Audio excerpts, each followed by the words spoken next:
Tips for the day mga besh! Pagkagawa tayo ng video dito sa Reels, kailangan ganito ang gawin mo.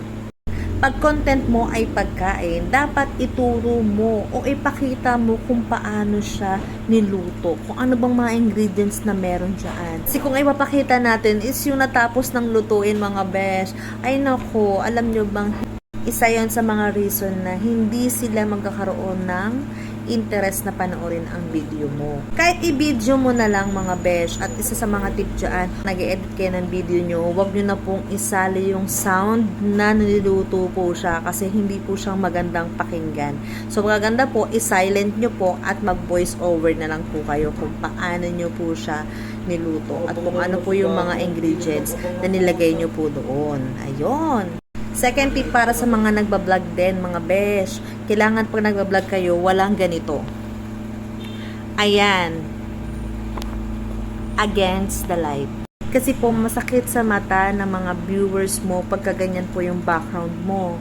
Nasa against the light ka, mga besh. Dapat, humanap ka ng magandang lugar kung saan pwede ka mag-vlog. Ayun, mga besh.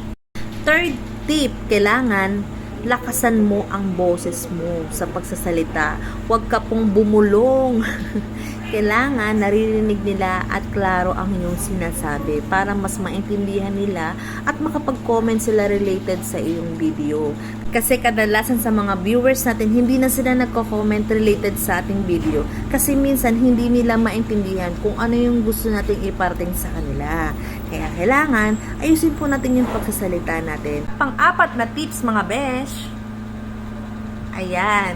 Ginagawan ko na ng sample. Dapat po hindi malikot ang ating camera pag nagbablog po tayo. Possible po na hindi na lang sila manonood kasi nahihilo na sila sa yung video, di ba? Ang pang-limang tips natin para sa pagbablog natin mga besh, kumuha kayo ng title na kung saan pwede silang ma-attract or magkaroon sila ng interest sa iyong video. Ano bang magandang title? Yun lang mga besh. I hope nakatulong ako sa ating video ngayon.